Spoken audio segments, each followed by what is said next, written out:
quick story.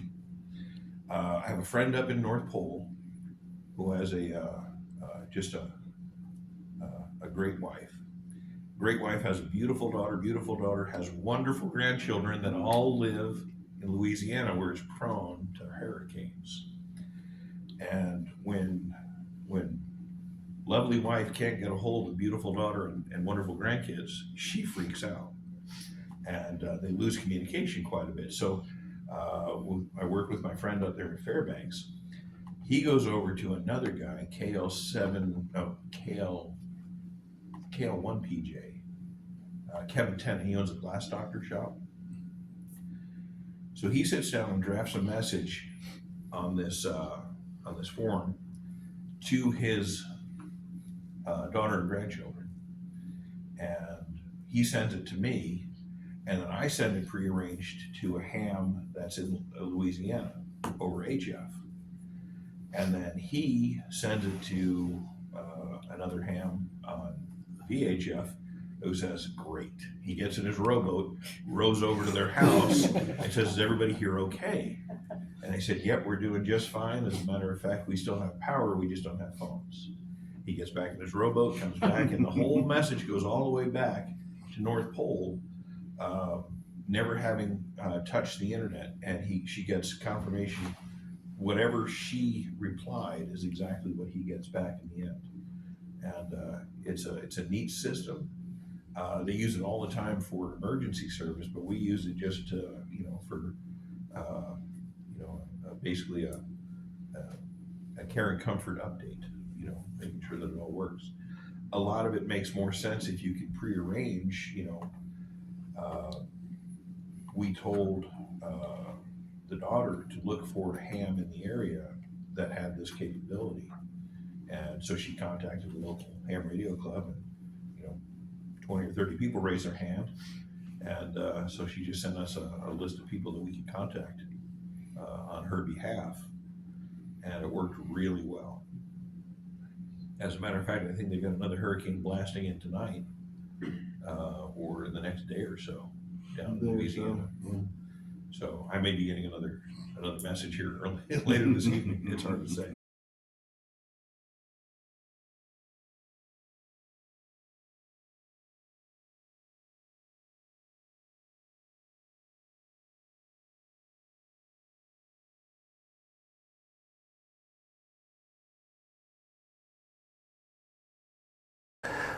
Hi, I'm Josh, KB6VTU. Today I'm going to give you a quick overview about how to send email over RF. So we're using the WinLink system today. It's set up behind me, and I'm going to get into it in just a moment. And we're going to show you again how to send email to anyone in the world over the internet using your radio. This can be done on a VHF radio, like we're doing it today, or it can be done on an HF radio. When you do it on an HF radio, you can be pretty much anywhere in the world and connect to an HF WinLink node to send email. With VHF, you need to be closer, but it is a faster connection. And we'll see it's a pretty fast connection here. This is just a basic introduction. We're not going to go into all the technical details, but it's a basic introduction. You'll see how it works. And if you're interested, you can look into it further. Again, we're using the WinLink system. For more information about WinLink, you can go to winlink.org, and I'll have a link below. All right, let's get into it. Here's my station.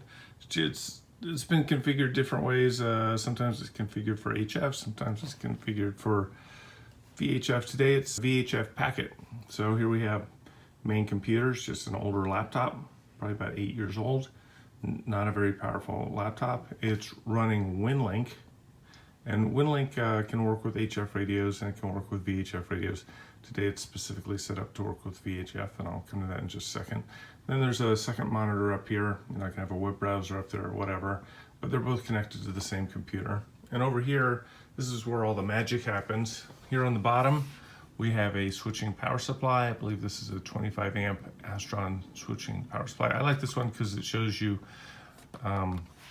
amps and volts, so that's really nice. And then here we have the Cantronics KPC3 Plus. This is the TNC, terminal node controller. And then up here, this is the radio. Here's the head of the radio. You can see The right side I'm not using at all right now. There's just no way to turn that off, at least nothing that I'm aware of. This is the main band. This is what we're currently using, 145.630 megahertz. All right, so I'm gonna hit start. That's gonna start the connection. And over here, when you see the red light come on the TNC, that's gonna indicate that it's transmitting. When you hear a digital sound coming from the radio, that's gonna indicate that it's receiving.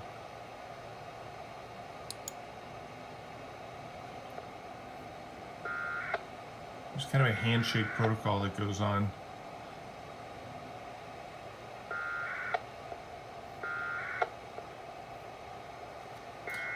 So my station's talking to the WinLink node.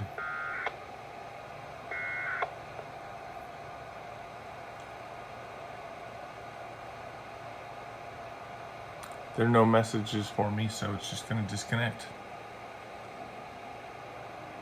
The connection is really simple. From the TNC, there's a USB cable that plugs into the computer. This is for the external monitor, and this is going to the TNC. And the TNC wants to plug into a serial connection, but my modern computer doesn't have a serial connection, so we use this serial to USB cable. And then also coming from the TNC is a connection that goes to the radio. So the TNC is sort of the brains, and the radio connects to the TNC, and the computer connects to the TNC, and that's how it all works. Here we're going to create a message. So I'm going to put in an email address. This can be any email address on the internet. This is just a test message. And then we're going to save it to the outbox. So we're opening a connection to the TNC. We're initializing the TNC. Then we're telling it to start. It's connecting to the node, and it's going to send the email, again, anywhere on the internet.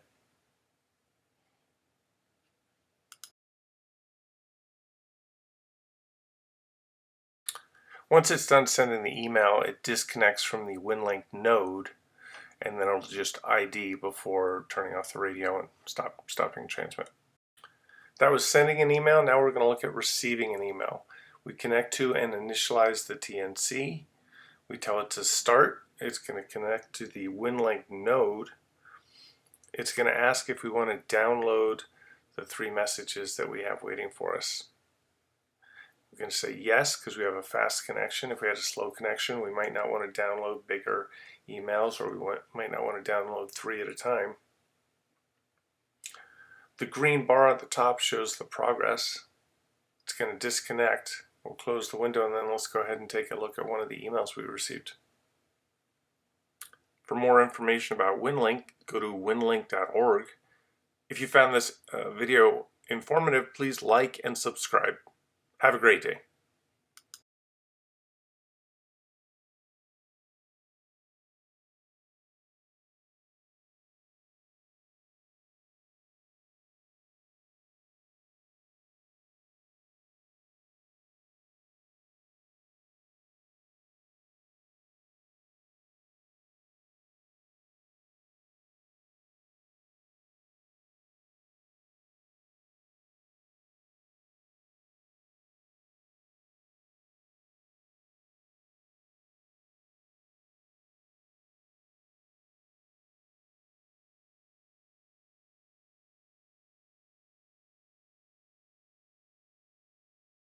Amateur radio, also known as ham radio, is a popular service and hobby that enables so many activities, from public service to scientific experimentation to sheer fun. With more than 740,000 practitioners in the U.S. and 1.75 million worldwide, there are federally licensed amateur radio operators everywhere, in your neighborhood, in your workplace, and in your schools. People just like you use ham radio to communicate without relying on the internet or a cell phone network.